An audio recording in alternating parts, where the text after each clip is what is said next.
Olá pessoal, tudo bem? Aqui é o Pastor Jonas. Minha oração é que você usufrua esse tempo agora para a gente estudar um pouquinho da Bíblia. Eu vou ficar com você agora no tempo da escola dominical.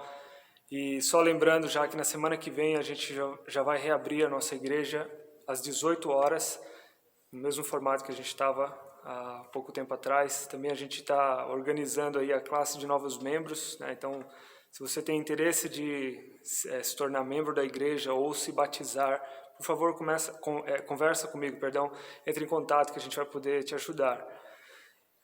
Eu queria ler para você um texto de Jeremias, que ele é muito forte, e ele se encontra no capítulo 17, e eu quero especificamente ler a partir do verso 5, e o contexto dessa passagem é quando o povo de Judá estava prestes a sair de exílio, sendo levado pelos babilônicos.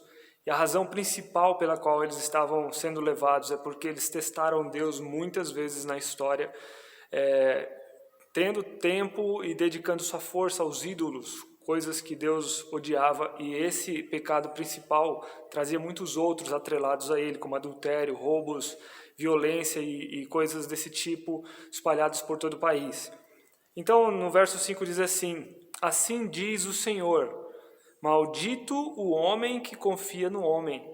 Porque a nação judaica estava tentando confiar no Egito, confiar em outros países vizinhos para tentar escapar desse ataque que seria da Babilônia. E Deus está dirigindo a palavra para eles, dizendo isso: maldito o homem que confia no homem e faz da carne mortal o seu braço e aparta o seu coração do Senhor, porque será como um arbusto solitário no deserto e não verá quando vier o bem. Antes morará nos lugares secos do deserto, na terra salgada e inabitável. Bendito o homem que confia no Senhor e cuja esperança é o Senhor, porque ele será como árvore plantada junto às águas, que estende as suas raízes para o ribeiro e não receia quando vem o calor, mas a sua folha fica verde. Texto aqui bem parecido com o Salmo número 1. E no ano da sequidão não se perturba, nem deixa de dar fruto. Enganoso é o coração mais do que todas as coisas e desesperadamente corrupto. Quem o conhecerá? Eu, Senhor, esquadrinho o coração. Eu provo os pensamentos, isto para dar a cada um segundo o seu proceder, segundo o fruto das suas ações, como a perdiz que choca ovos que não pôs, assim é aquele que ajunta riquezas, mas não retamente. No meio dos seus dias as deixará, e no seu fim será insensato. Se referindo a pessoas que tentavam, nesse contexto, roubar os bens de outros à custa de muitas injustiças, e Deus está dizendo que o fim deles seria rápido. Então, apesar desse texto estar falando da nação judaica e o contexto é o exílio da Babilônia e as ameaças que estavam chegando e o quanto eles não poderiam confiar nos seus sentimentos para solucionar esses problemas, eu quero conversar com você hoje a respeito de uma tendência que a gente também tem, de tentar confiar em outras coisas para solucionar os nossos conflitos. A gente tem estudado o capítulo, ou na verdade o livro, Quando as Pessoas São Grandes e Deus é Pequeno. Eu já tenho falado bastante desse livro, ele tem disponível para vender na livraria da editora Batista Regular, e você talvez pague um pouquinho mais aí no frete dele, mas é um bom investimento, certo? A gente estava num capítulo que fala sobre o mundo querer que eu tenha medo das pessoas, ou seja, coisas que o mundo impõe ou sugere para você pensar, para que você tema as pessoas e se torne escravo dela, perdão. E a gente estava terminando o capítulo, hoje eu prometo que eu vou terminar ele, e a última parte dele fala sobre a psicologia, ou psicologia. É um campo muito nebuloso, tanto que ela não é considerada como uma medicina, semelhante à psiquiatria, certo? Psiquiatras são médicos, psicólogos não. E a razão é porque ela é uma ciência que não é exata, não é uma biológica, e ao mesmo tempo ela não tem um tronco que é comum a todos os psicólogos, e também ela não é uma coisa que todo mundo aceita, e você vai ver que ela tem muitos buracos.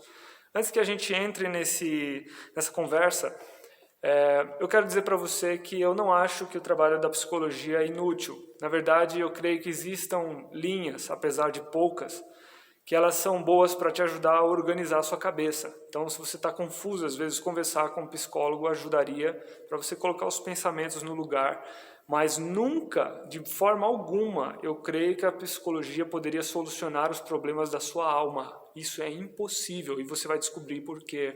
Eu vou te mostrar através do conhecimento desse livro.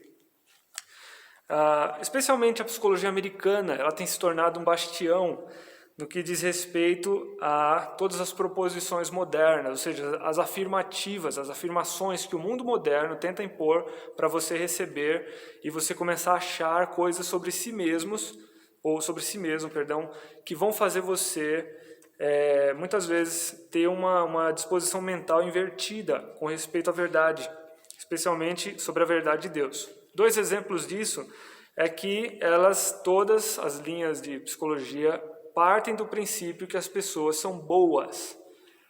Parece lindo esse conceito, só que a palavra de Deus diz exatamente o contrário. Romanos 3:23 mesmo diz, porque todos pecaram e destituídos, afastados estão da glória de Deus. Outro texto próximo que eu citei, se não me engano, domingo passado, que se encontra em Romanos 5:12, que é assim como pelo pecado de um só homem entrou o pecado no mundo e pelo pecado a morte, assim também a morte passou a todos os homens, porque todos pecaram. Salmo 53 diz, olhou Deus desde os céus, para ver se encontrava alguém que seria justo, e ele viu que não havia ninguém, não há quem faça o bem, não há nenhum sequer. Todos se extraviaram e juntamente se fizeram inúteis. Então, por mais que você veja coisas belas acontecendo na sociedade, isso se trata de um detalhe apenas, que são traços daquilo que Deus é e pode fazer, que tem a ver com a arte e a beleza. Mas eu estou falando de intenções, coisas que fazem você realizar coisas belas, mas cuja intenção é sempre maligna. E isso é uma característica do mundo de hoje e do mundo de sempre. Uma outra coisa que a psicologia, especialmente a psicologia americana, tem alimentado, segundo o autor, além de partir do pressuposto que as pessoas são boas, é ênfase nas emoções, como a gente já viu. E terceiro é a importância da espiritualidade. Só que esses conceitos da importância da espiritualidade não são idênticos aos conceitos da Bíblia. Eles não falam sobre espiritualidade como sendo pessoas pensando como Deus e agindo como Ele espera que você haja, mas apenas de criar um clima de espiritualidade aparentemente verdadeiro, mas que é um embolado de sentimentos, na verdade. Então, surge um conceito que é o conceito da pessoa psicologicamente carente, ou seja, necessitado de alguma coisa. E o cara que surgiu na história, que deu asas a essa ideia, foi Freud, Sigmund Freud, um alemão. E ele foi o pai da psicanálise. E ele, apesar de não usar exatamente a palavra carência, ele deixa isso bem claro nos seus escritos, quando fala sobre ter necessidade de expressão sexual, ou então de ter necessidade de pais liberais, por exemplo. São 2 coisas que são citadas a respeito disso. Ele falava sobre instintos, e falava que esses instintos, no caso, seriam as carências. Alegava que se eles não fossem satisfeitos, a pessoa poderia desenvolver alguma neurose, ou seja, algum problema mental, certo? E isso ia torná-la doente, de alguma forma. Também, um segundo nome aqui, que é Abraham Maslow, ou Maslow, né? Ele foi o que realmente pegou essa palavra, carências, e aumentou ainda mais, potencializou o tamanho dela e o uso dela. E diz assim, ele fala que as necessidades mais básicas são as necessidades as necessidades biológicas e as de segurança, ou seja, você suprir o seu corpo e você se sentir protegido. São as 2 coisas mais básicas, segundo Maslow. Também ele diz que quando essas 2 são supridas, aí sim a gente pode passar para outro nível, que são as necessidades psicológicas, que aí envolve pertencer, amar, ser estimado e ter autoestima, certo? tem aqui várias citações dele, mas eu não vou citar, não vou falar agora. Se você quiser, depois eu posso te passar a fonte disso aqui, você pode analisar sem problema nenhum. É o seguinte, cada um deles, eles concordam, eu vou refazer essa frase, né? Os dois, Freud e Maslow, eles concordam em 3 aspectos. Um deles, por exemplo, é que as necessidades, ou seja, as carências psicológicas existem. O segundo aspecto que eles concordam é que elas são parte essencial do ser humano. E a terceira é que se elas não forem supridas, elas podem gerar algum tipo de patologia, de doença, certo? Guarde esses 3 conceitos. Os homens precisam de coisas ou carência de alguma coisa. Essas coisas são necessidades do ser humano. E terceiro, se não forem supridas, vão gerar doenças. Tá? Guarde esses conceitos que são defendidos por esses 3. Só que tem um problema bem sério com essas afirmações. O problema maior de tudo é que o público para quem esses homens atendiam ou para onde isso foi largamente implantado foi o público americano. E a gente tem mais problemas atrelados a isso. Por quê? Porque elas podem prosperar em determinado contexto, mas quando chegam em outro contexto, elas já começam a dar errado. E eu vou dar um exemplo disso. No contexto americano, a ênfase maior é no indivíduo, certo? Você tem o capitalismo, eu não tenho nada contra o capitalismo, certo? Se você, na verdade, tiver socialismo, você não tem economia, é impossível. Se não me engano, foi von Mises, que era um austríaco, que ele falou que ele provou que era impossível ter economia socialista. Então, capitalismo em si não é mal. Agora, o amor dos homens por isso faz mal. Por que eu estou falando? Porque normalmente é esse contexto que leva os homens a serem mais individualistas, de ganhar, de enriquecer, de não se importar com o outro. Mas o que acontece é que na nação americana dá muito certo esses conceitos. Mas se você chegar, por exemplo, entre os asiáticos ou os africanos e você perguntar para eles assim, quais são as suas maiores necessidades psicológicas? Eles nem vão saber responder. Sabe por quê? Porque eles não dão valor para esse tipo de coisa. Tanto que você vai ver no mundo asiático, a cultura é gritantemente diferente. No Japão, por exemplo, se alguém não tem as suas necessidades satisfeitas, esse alguém não tem dificuldades em se matar, por exemplo. O público americano é um pouquinho diferente.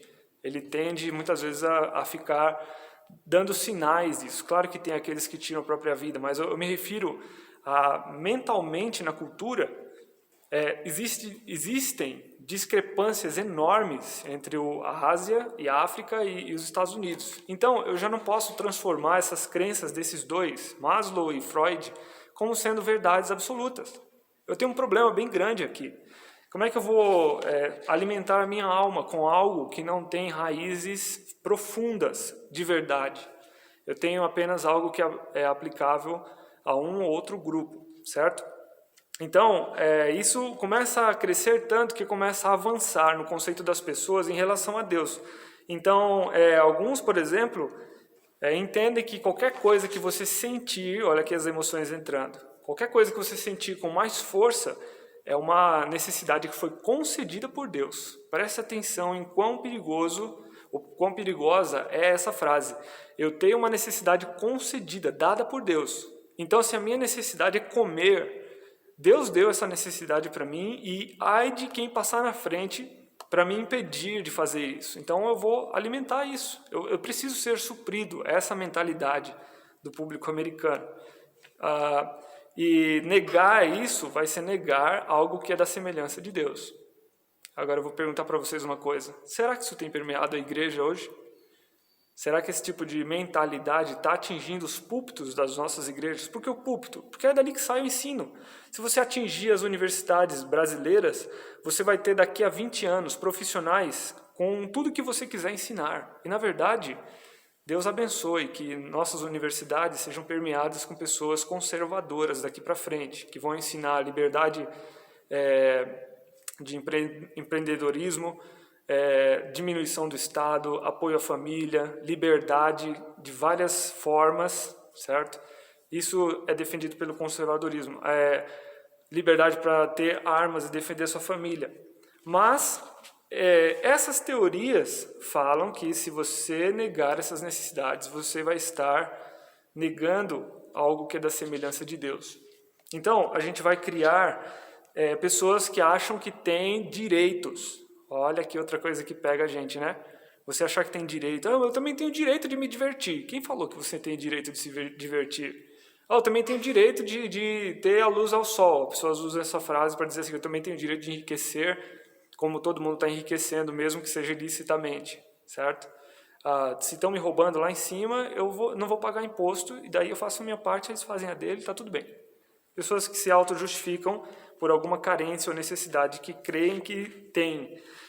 Agora, o detalhe é que esse pensamento de você achar que tem alguma necessidade ou direito, inevitavelmente vai levar você a se tornar escravo de pessoas. Inevitavelmente.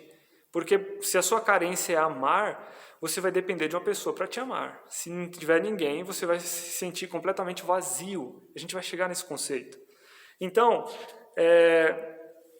quando a gente alimenta essa ideia, a gente começa a cair num funil que os próprios psicólogos, certo? Estou falando aqui de gente grande, gente que tem nome e que ganha muito dinheiro com isso. Eles já descobriram que as sessões e as coisas que eles fazem, as terapias, não libertam as pessoas, não libertam. Na verdade, o que chegam lá, eles reafirmam a pessoa, é verdade, quem fez mal para você? Estou aqui falando em frases curtas, o que é falado em conversas muito longas, em tratamentos, em sessões, certo? Note aqui também que é dita uma frase nesse contexto, não acredite no que outras pessoas têm dito sobre você e não acredite nem mesmo em suas autoavaliações negativas. Em vez disso, acredite no que você diz. Imagine alguém tratando o seu problema e dizendo uma frase dessa. Acredite no que você diz. Qual texto a gente acabou de ler agora em Jeremias? Quando você vê o profeta olhando para a nação judaica, já pensou se ele resolvesse falar assim, de fato, acreditem no que vocês estão dizendo. Sabe o que eles estavam dizendo? Vamos fugir para o Egito. Vamos fugir, porque quando a gente chegar lá, a gente consegue apoio do faraó, que está lá reinando agora. Quando Nabucodonosor chegar, a gente vence a guerra juntos. Sabe que Deus chamou o Egito nessa época? Ele chamou o Egito de cana quebrada. Uma cana quebrada servia para apoiar alguém. E Deus diz, a cana quebrada vai atravessar sua mão quando você tentar se apoiar nela. Ou seja, nem ela vai servir de apoio, como também vai servir de instrumento para machucar quem estiver se apoiando nela. Então, fazer uma pessoa acreditar no que ela diz vai fazer com que ela não só não se cure, como também ela se machuque com esse tipo de pensamento, porque ela vai criar a própria realidade. Isso é maluquice. Ninguém vive sozinho no mundo. Provérbios mesmo, acho que é capítulo 18, verso 1, diz, aquele que tenta se isolar peca, e ele se insurge, se levanta contra tudo que se chama sabedoria. Então, imagina você criando o seu universo na sua cabeça e achando que você tem todos os direitos do mundo, e fazer que nem aquele maluco que tinha um MacBook. Se você não sabe o que é isso, é um computador super caro que custava 10 mil reais, na época que ele mandou o apelo dele. E ele era um rapaz de pele negra, e aí ele estava dizendo lá no vídeo, né, eu tenho direito a ter que várias pessoas brancas ajuntem dinheiro para mim, porque no meu passado os meus ancestrais eram escravos e agora eu tenho o direito de ser restituído por todo o mal que a sociedade fez com eles naquela época. Então eu quero um computador novo, um MacBook. Você tem noção do que é isso? É gente que criou uma própria realidade na cabeça e não está a fim de resolver isso. Tem muita gente falando para eles se afirmarem, e ele mesmo acredita no que ele fala. Ele nem para filtrar o que está dizendo. Então, imagine agora isso chegando dentro da igreja. E se eu disser para você que chegou? Não só chegou, como tem muitos, não sei se pastores ou pseudo-pastores, porque eu não acredito que alguém que tema a Deus trate as suas ovelhas dessa forma, deixando entrar uma mentira desse tamanho na igreja. Nem pequena nem grande, mas essa aqui foi absurda. Por exemplo, um dos livros mais vendidos no mercado evangélico, segundo o autor desse livro, ele não cita um nome, talvez por ética ou talvez por não querer um processo, né, à toa nas costas, ele diz o seguinte: ele transformou a proposição sobre carências, a ideia do Maslow e do Freud, em algo fundamental para a compreensão da pessoa. Será que é fundamental mesmo? Será que se eu não pegar e ler os textos bíblicos, eu já não vou saber suficientemente quem eu sou em termos de ser espiritual, para que eu tenha noção do que eu preciso fazer em relação a Deus, como, por exemplo, pedir perdão a Ele pelas minhas ofensas às outras pessoas, pelos meus egoísmos? E esse tipo de livro chama de fundamental. Ele diz aqui também que a visão da pessoa é semelhante a um copo. Preste atenção que isso aqui é muito importante. Um recipiente vazio, passivo. Passivo é alguém que não faz nada, ele só aguarda, esperando para ser cheio. Então, essa ideia desse recipiente vazio invadiu a cabeça de muita gente, pregadores, crentes, de maneira que eles acham que precisam ser supridos. Outros autores dizem, aqui tem uma citação que diz assim: há uma necessidade dada por Deus de ser amado que nasce em todo bebê humano. Preste atenção, esse dado não é científico. Eles afirmam, mas não é científico. Ninguém conseguiu medir isso num bebê para saber. É uma necessidade legítima, não é legítima, mas ele diz que deve ser suprida do berço à sepultura. Se as crianças não receberem amor, se essa necessidade primordial de amor não for suprida, elas carregarão as cicatrizes por toda a vida. Tá bom, vamos falar de um profeta aqui, qualquer deles. Tá? Vou começar com Isaías. Isaías foi considerado o profeta maior pelo tamanho da revelação do seu livro, 66 capítulos, se não me engano.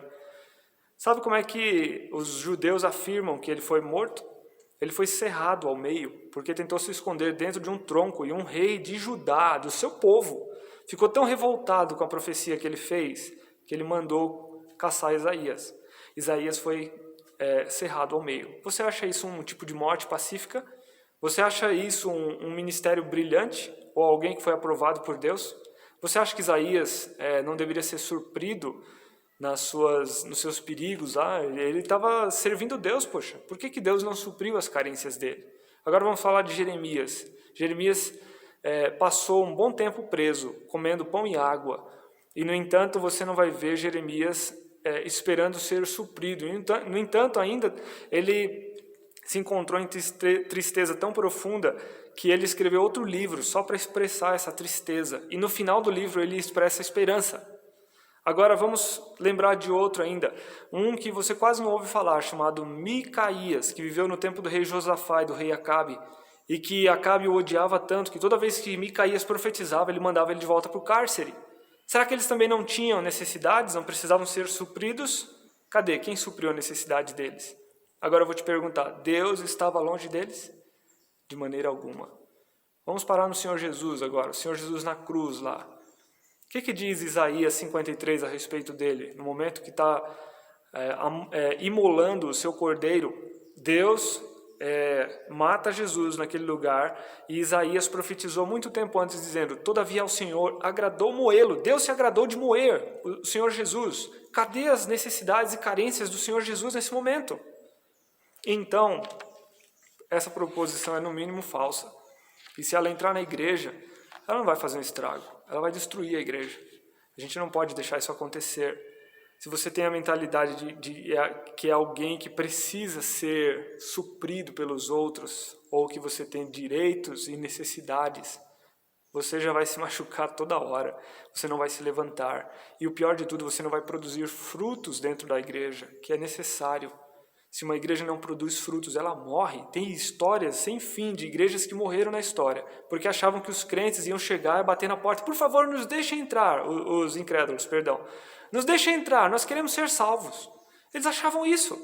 Não, se Deus vai salvar os escolhidos, né? A mentalidade era predominantemente calvinista. Isso é outro assunto que a gente pode conversar um dia. Eles acreditavam que essas pessoas chegariam e eles não precisavam sair e testemunhar de Jesus onde estivessem, de alguma forma. E essas igrejas minguaram e desapareceram. Então a gente não pode seguir essa taça, esse conceito de taça de carências. A gente não pode esperar ser cheio. Se a taça estiver cheia, então a gente fica feliz. Mas se ela estiver vazia ou pela metade, a gente vai ser contaminado com sentimentos ruins. A gente está dependendo de outras pessoas para ser feliz. Isso é um conceito para lá de falso. Agora, o autor chama isso de teologia não averiguada. Sabe o que é isso? Quando você crê numa coisa e você não para pensar nessa coisa que você está crendo. Você simplesmente acredita. Você se converteu a Jesus, mas ainda acredita que se o seu chinelo tiver virado lá na porta, né? Até apontar para a porta aqui, ó, você vai ter alguma praga na sua casa. Ou se acontece uma coisa no jogar o saleiro para trás, tem algum tipo de pena para você pagar, né? Eu nem sei dessas coisas porque meus pais, graças a Deus, me livraram desse tipo de superstição. Mas tem crentes que acreditam e nem filtram isso. Acham que eles entram na igreja, pessoas que entram na igreja acham que se o culto não apelar para as minhas emoções, Deus não estava ali. Se a música que eu cantei hoje, ela não foi assim emocionante, se não foi forte, se as pessoas não falaram aquele amém, bem forte no culto, então o culto não foi abençoado. Muita gente pensa desse jeito. Poxa, eu vou para o culto de oração fazer o quê? O pastor vai estar do mesmo jeito, falando do mesmo jeito, com aquela mesma cara. E as pessoas sentadas no banco, mimimi, falando aquelas coisas todas lá, quietinho. É sempre a mesma coisa. E você está vindo na igreja por quê? É para você ter um show, um espetáculo? Se for esse o caso, você me fala, daí eu compro uma fantasia em algum lugar. Quando você chegar aqui, eu dou um show. Só que o ideal, a palavra de Deus, ela não brinca com esse tipo de coisa. Deus não está aqui para divertir você. Ele não está aqui para satisfazer os seus desejos pessoais. Ele está aqui para confrontá-lo. E Ele está aqui para mudar você. É isso que quer dizer a palavra metanoia, que é a palavra diretamente relacionada com arrependimento. Metá, mudar, né? Noia, mente. Então ele vai dispor a sua cabeça para pensar de outro jeito. Tem que ter confronto para isso acontecer. E esse confronto vai doer muitas vezes. Não é fácil a gente ouvir que a gente foi orgulhoso, ou que a gente falou besteira, ou que a gente foi precipitado. Não é nada fácil ouvir esse tipo de exortação. Alguém chegar e falar, eu acho que você pecou, você não devia ter feito isso. É muito duro.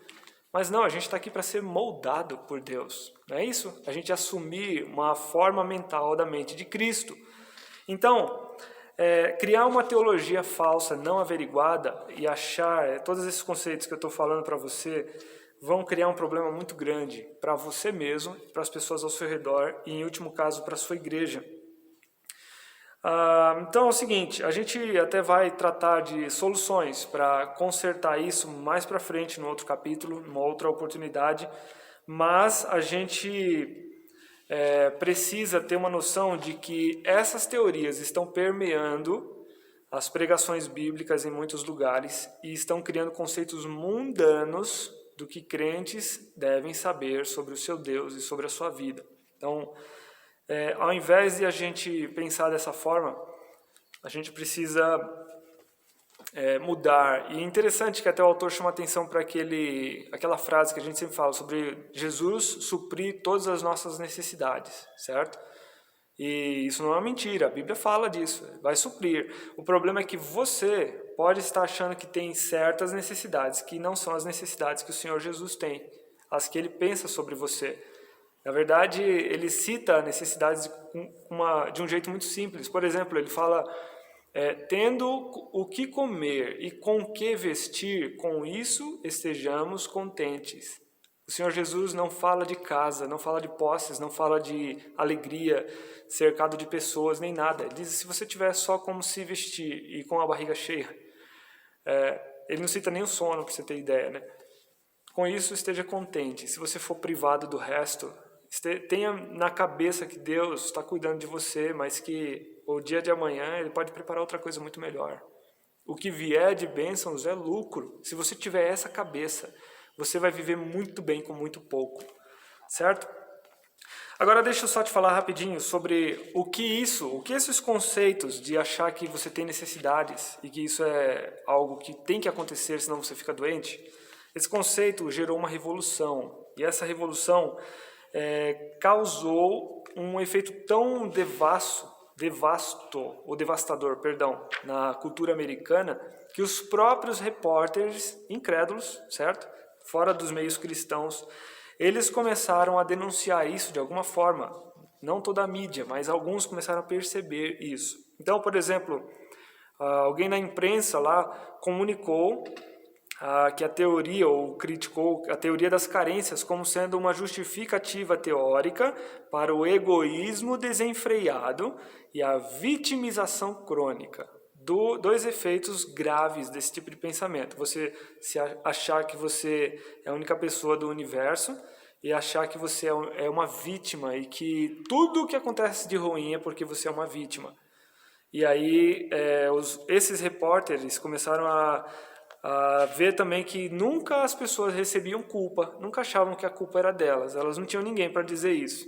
Um deles diz aqui, por exemplo, deixa eu só ver quem foi, não é citado o nome dele.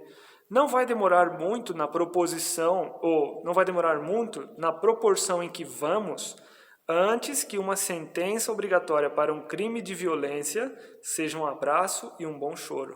Ele aqui está sendo super sarcástico, mas ele diz, olha, vai chegar um momento que a gente vai dar um abraço e chorar e as pessoas vão acusar a gente de ter sido, de alguma forma, lesado o bem delas e coisas assim, né? Afetado as emoções de alguém e vai ser julgado por crime. Tem um outro também, que é um escritor, um psicólogo americano chamado Philip Cushman, ou Cushman. Ele argumentou o seguinte, que o vazio é um produto perigoso da cultura que deseja ser cheio, tanto física como materialmente. Então, ele diz que esse senso de ter um vazio interior a ser preenchido, ele diz que está gerando um perigo enorme da cultura, que as pessoas não se satisfazem com afeto e não se satisfazem com bens. Então, você tem um consumismo desenfreado. Agora aqui um parênteses, esse para mim é o lado doentio do capitalismo, certo?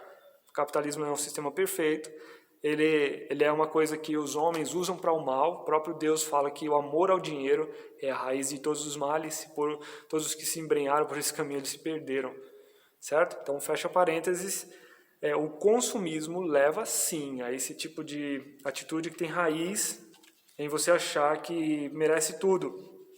Um outro historiador americano chamado Christopher Lasch, ele repete essas mesmas inquietações a respeito da cultura. Ele diz assim, o clima contemporâneo é terapêutico, não religioso. Então as pessoas acham que precisam ser tratadas por alguém e não acham que a fé em Deus e no seu Filho Jesus podem curá-los. As pessoas hoje anseiam não pela salvação pessoal, sem falar da restauração de uma era dourada mais antiga, mas por um sentimento, uma ilusão momentânea de bem-estar pessoal, saúde e segurança mental. Quer dizer, eles não acham que eles vão ser salvos na igreja dos seus pecados, eles acham que eles precisam ser salvos de tormentos mentais, de lembranças amargas, ou de algum sentimento que magoou. É esse tipo de salvação que as pessoas esperam. Isso anda em conjunto com a teologia da prosperidade, por exemplo, ou a da libertação, perdão, estou falando de coisas parecidas. A teologia da libertação foi criada por um brasileiro, um cara do Rio Grande do Sul chamado Leonard Boff, e o pior é que o cara era até da igreja católica. E ele criou uma linha comunista da igreja católica, e ele inventou a teologia da libertação, dizendo que o evangelho, na verdade, tem que libertar as camadas sociais da opressão da burguesia, e o proletariado precisa se apegar à sua fé, que não tem nada a ver com a morte de Cristo e sacrifício vicário, nem nada disso, certo? Então, pessoas estão pensando mais em terapia do que na sua própria fé como um fator de cura. Muito bem, e o interessante é que a igreja vive nesse contexto e ela não está enxergando o que o próprio mundo já está enxergando. Os incrédulos estão conscientes desse tipo de besteira que entra na cabeça das pessoas e a igreja não está se dando conta e está deixando isso entrar e misturar-se com a teologia e forma uma teologia, vou usar o termo aqui, alienígena, certo? Uma teologia que tem duas cabeças e um braço saindo do pescoço e pronto, é isso que a gente crê e o evangelho nunca pregou isso, mas é isso que a gente vai espalhar por aí, e elas estão cheias. Então, esse historiador, esse último que eu citei, ele diz, olha, Eu quero ver o fim dessa taça de necessidades, de eu receber coisas dos outros. Eu quero ver o fim dessa taça, eu quero que ela quebre de uma vez por todas. Eu quero reconsiderar esse ensino de miséria. E, no entanto, eles não têm achado nenhuma alternativa satisfatória. Onde a gente está nesse contexto? Onde a Bíblia entra confrontando pessoas? Acho que é uma das coisas mais difíceis que eu encontrei no meu ministério. Foi confrontar pessoas, fazer o que o Novo Testamento chama em grego de noutese, ou confronto. E é o aconselhamento bíblico noutético, que ele pega a pessoa de frente, ele não tenta aliviar. E, no entanto, é exatamente isso que cura. Se a gente não chegar com essa mentalidade nos lugares onde a gente frequenta, com os círculos de amizade, quando alguém vier contar alguma miséria, alguma injustiça que fizeram com eles, não que você deva sair acusando todo mundo, não é isso, mas é você não passar a mão em cima do que é pecaminoso, sabe? Enquanto a gente não mudar essa mentalidade, a gente vai padecer dentro da igreja, a gente vai criar problemas muito grandes, vai criar tumores. E aí eu queria fazer você pensar um pouquinho em como ou de que forma você tem de alguma maneira exaltado as suas emoções ou achado que você tem necessidade de alguma coisa ou outra. Em que ambientes ou circunstâncias você tem se comportado assim? O que você pode fazer para mudar isso? Se você descobrir e você partir na direção da solução, Deus vai te abençoar. Deus vai cuidar de você. Eu tenho certeza disso. Deus, ele não nega aqueles que se esforçam para servi-lo. E por mais que você vá enfrentar alguma situação ainda mais difícil, Deus nunca deixou nenhum dos seus filhos desamparados nesse aspecto. Se você quer fazer o que é certo, Ele vai dar um jeito de ajudar você e vai ficar mais leve a carga. Lembra que Jesus fala, porque o meu jugo é suave e o meu fardo é leve. Vamos nos fiar nisso para nós resolvermos os nossos conflitos. Eu espero que Deus te abençoe e que você consiga se livrar dos seus erros, de teorias mentirosas que podem permear o seu meio, a sua mente, a sua vida. Deus abençoe a todos, uma boa noite e uma excelente semana. Lembre-se que nós vamos reabrir a igreja no próximo domingo, se não me engano, dia 10 às 18 horas. Um abraço, Deus abençoe.